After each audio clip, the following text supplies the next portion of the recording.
Hey friends, welcome back to my channel. Today I'm filming with the Unearthly Dreamer palette. I did get this one sent in PR and I have a few other new products to try out. So if you guys are interested in chatting and seeing this new palette in action, then just keep watching.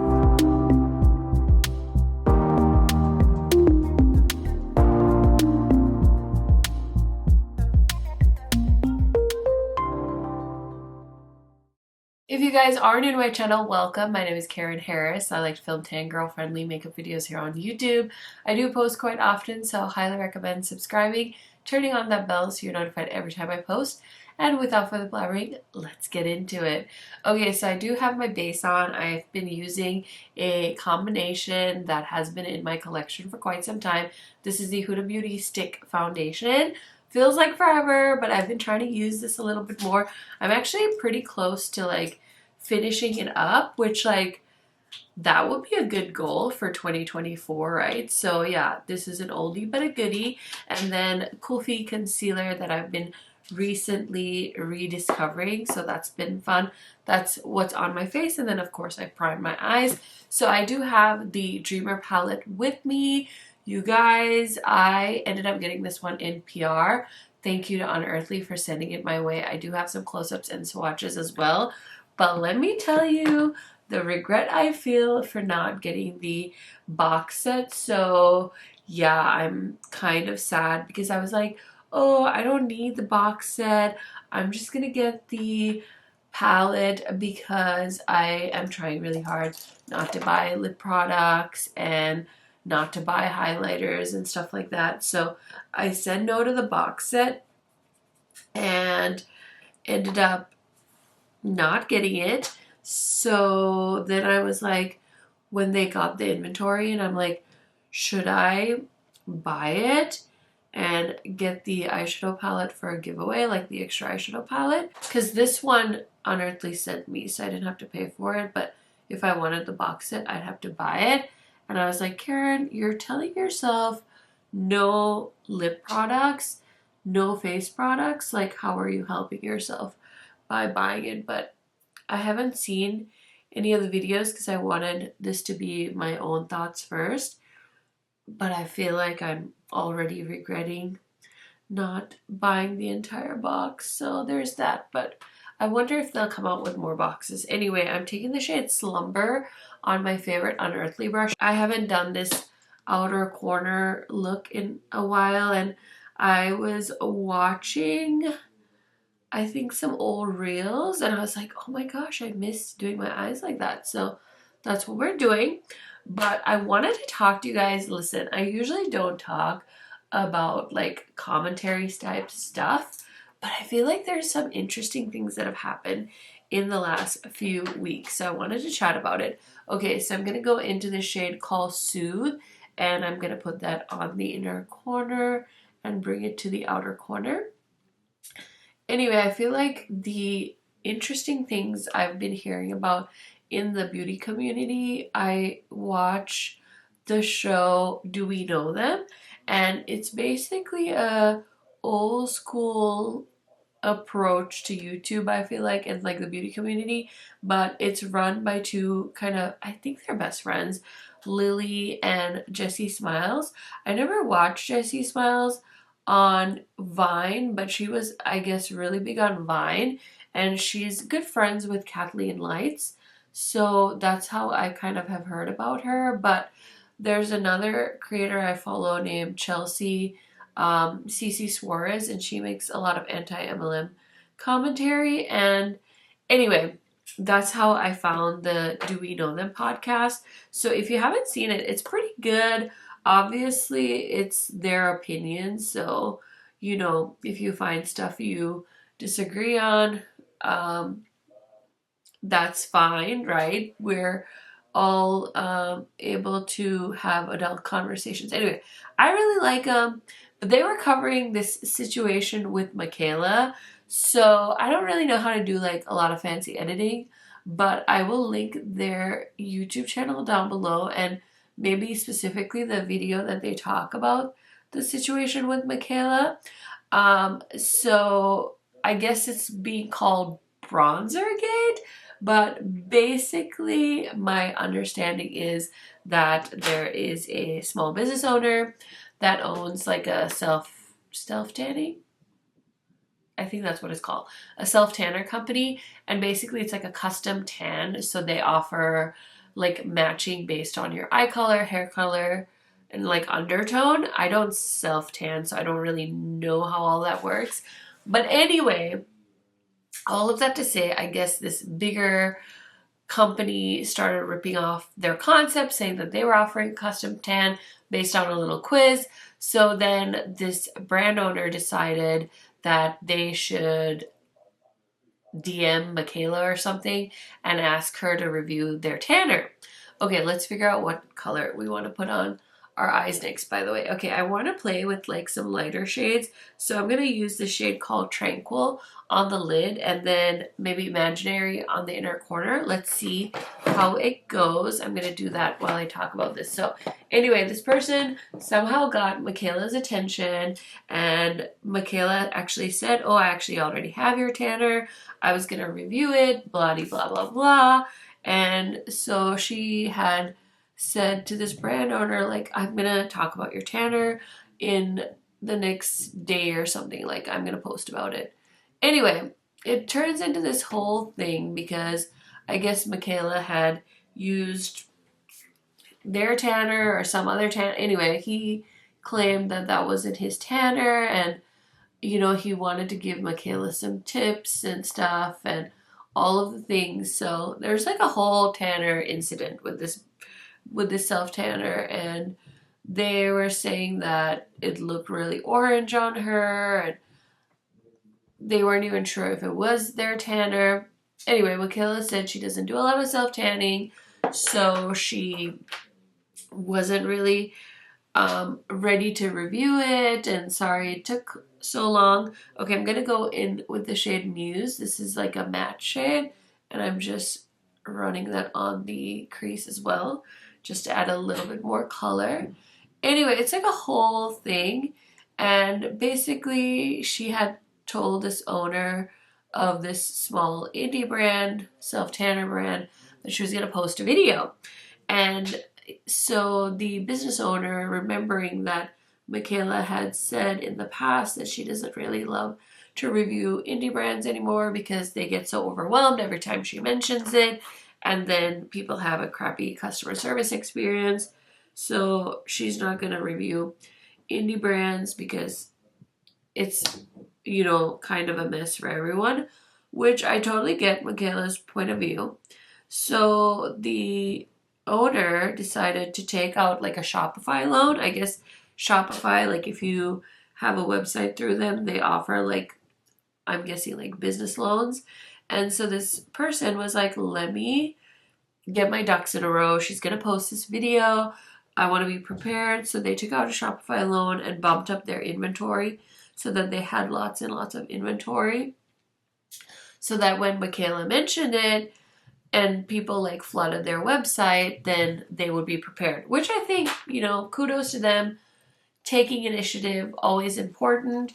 Now, something that I think Jessie pointed out is, or maybe it was somebody else, I don't even know. Somebody I watched pointed out, like, how did they think that their inventory was going to get fulfilled that quickly? Typically, lead times take forever. So, you know, even if they put in 10,000, there's no way the inventory would have been ready in time. Oh, this was from Full Coverage because Laura Lee and Manny were talking about it too. So anyway, this person makes the inventory happen, and then of course Michaela doesn't end up posting the video when she said she did. And then this gentleman, I guess, messaged her saying, you know, I get it, like maybe you have like a mental health day, but we all have, you know, stuff, and it's not really right for you to tell me you're gonna make a video and then not make the video.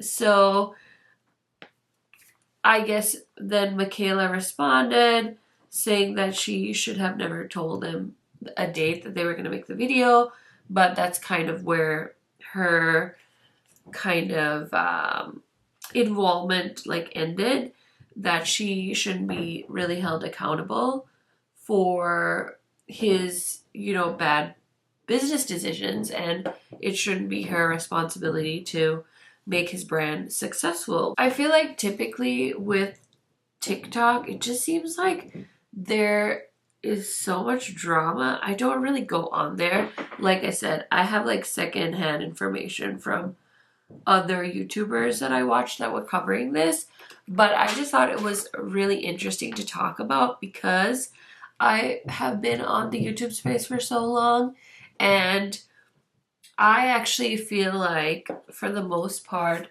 I don't feel like this is 100% like Michaela's responsibility. And also this is two grown people, first of all, right? So yes, she shouldn't have promised this person anything, but I'm so confused about how this person was so naive to think that because Michaela said she was going to make a video, that meant she was going to make a video and it was not going to be any different. I feel like Michaela is one of the biggest TikTokers out there, and she gets paid to make TikToks. So the fact that somebody thought that when she was doing it kind of out of the kindness of her heart and then she didn't keep her word, they felt that it was totally fine for them to go out and kind of trash her, I thought was very interesting. So it's a two-part problem because, of course, I want people to genuinely review products, whether it's a self-tanner or an eyeshadow palette. So, for example, if I had never heard of Unearthly and I found this palette and I was like, oh my gosh, this is amazing, I need to let my subscribers know that this is an amazing palette. And I made a video, totally cool, made it out of the kindness of my heart kind of thing, right? But also now, because I have a relationship with Unearthly, I have an affiliate code with Unearthly. So when I make a video about Unearthly, I sometimes will make commissions because you guys will see the video and be like, oh my gosh, I really like the eye look Karen did with that palette. I really think that, this is a cool palette for me. I really like the shades. So I'm going to go buy it. So I get something back from the video, which is really cool. Obviously, we want to disclose all of that properly. So that's like a whole other can of worms because I feel like I've seen example after example of TikTokers not disclosing paid work or stuff that gets picked up and sponsored after the fact. So anyway, all that aside, I feel like this person felt like they were genuinely like entitled to Michaela making the video. And I think that I always feel like for being the biggest TikToker in the beauty space, like she should really have like a team managing her stuff. So technically, even though she wasn't getting paid, if she was expected to make the video, technically entered into like a verbal agreement with this person. So whether it is like a binding contract or not, I feel like if I heard from Michaela and she was like, oh, Karen, I'm going to shout you out in a video, I'd be like really kind of excited about it. Now, would I go take out a loan and up all my quality, buy new lights, buy new makeup, and make all this content? I don't know if I'd do that, but I kind of get why that person wanted to present themselves in the best light. So either which way, right, Michaela shouldn't have said she was going to make the video. But then this person's response of being like, Michaela should have made the video and all of this stuff, it just like snowballed. Okay, so I got this new Milani bronzer. I've been waiting to try it. I got it in the shade 130 Spicy Season Cheek Kiss, so I'm really excited to try it out. I grabbed this random Unearthly brush because I don't have a clean cream bronzer brush, so let's try. I like to use synthetic brushes and all my Singe brushes are dirty and like they're so dirty like I can't spot clean them. I need to like wash them. So wait, no, it'll take me like 3 months to clean them because I just hate cleaning my brushes.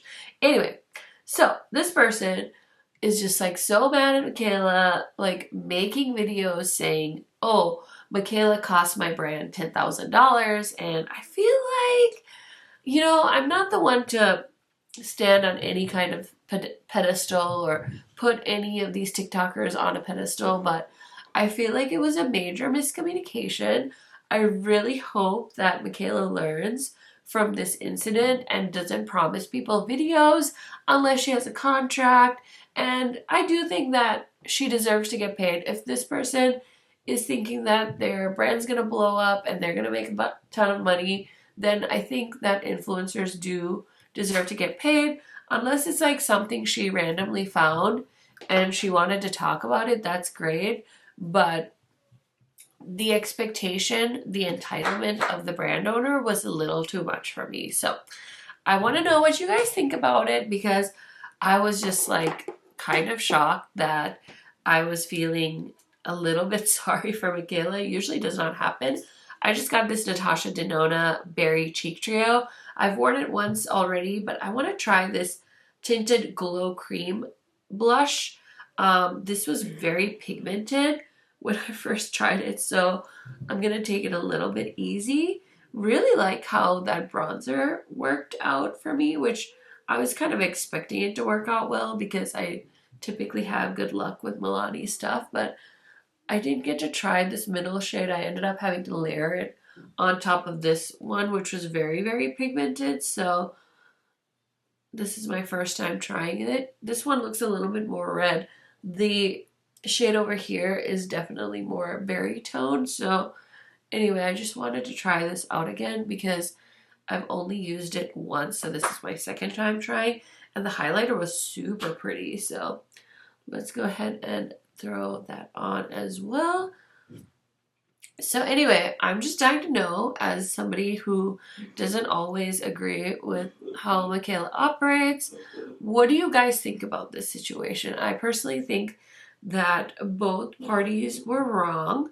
I feel like Michaela was a little less wrong. Like, she shouldn't have promised the video, but other than that, I don't feel like you can expect somebody to make a video that they're just kind of doing out of the kindness of their heart, especially like one of the biggest YouTubers. I know for me, I'm just a micro influencer and I get so many like spammy, scammy emails. Not that I'm saying this person was a scam, but to just go through and like, sometimes you really have to like investigate, like, is this a genuine email or is it somebody doing a really good job of faking being this person from Julia's? Like, I get emails all the time saying like, I'm so-and-so from Julia's Place and we want to do content with you. So I can only imagine what it's like for Michaela.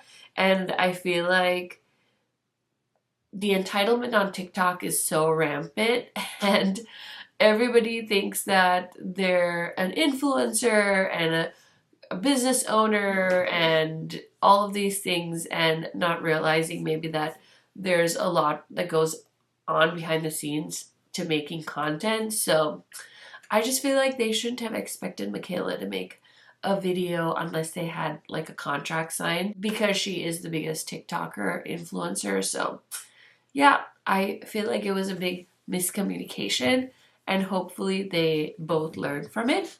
Anyway, cheeks are done, eyes are done. I need to throw on some mascara and stuff, but I do have a new lippy I want to try out, so let's do that too really quick. Okay, so for the lip today, I want to try this one from ABH. I bought one of their new lip velvets. I think I said I wasn't going to, but then I was so curious, so I grabbed this shade called Parchment, and of course it's a beautiful terracotta shade, so I'm very curious. I mean, everybody remembers the ABH liquid lipsticks. Oh my gosh, what was it, like So Hollywood or True Hollywood? It was like this awful concealer lip that all of the big influencers were crazy about. Now this shade though is definitely more up my speed. It has that soft matte look to it that makes it look almost airbrushed. It has that like velvety texture. I don't believe these completely dry down, but I know that a lot of K-beauty brands have done this formula before, but I was just so into this color, I had to grab it. So yeah, that is one of the ABH new lip velvets, and I was just so curious, so I did grab it. But I really, really love how this is looking. I'm going to go ahead and throw on some mascara, do something with this hair, and I will be right back to give you guys some of my thoughts on these products. Okay friends, so here is the finished look. What do we think?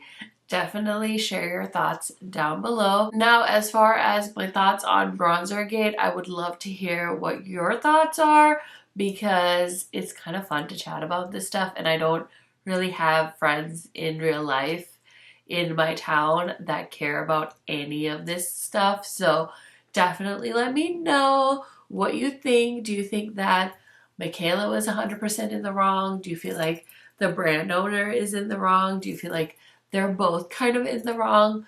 I love for you to share your opinion. Also, just remember to be nice to each other. There's no need to call names or anything like that. We can just have like a chill discussion about it. So yeah, I'd love to hear what y'all think, but let's go ahead and talk about some of the new products I tried out today. So I am very, very excited about this little cheek trio. I feel like Natasha Denona has done so many pink and so many like mauve tone blushes. So I'm excited that she slowly is venturing into the berry era, and I would love to see her bring back some of her coral blushes. She did the Mini Bloom blush, which is one of my favorite all-time blushes, as well as this old one called Alba. I still have it. I don't think you can buy it anymore, but both of those are such beautiful coral blushes. So I would love to see her do more blushes and highlighters in fun colors, but I think this is really pretty. It looks very natural. It blended nicely into the skin, so I picked mine up on the Natasha Denona website. In case you guys were interested, I do have a 15% off code on their website as well. I will link all of that info down below.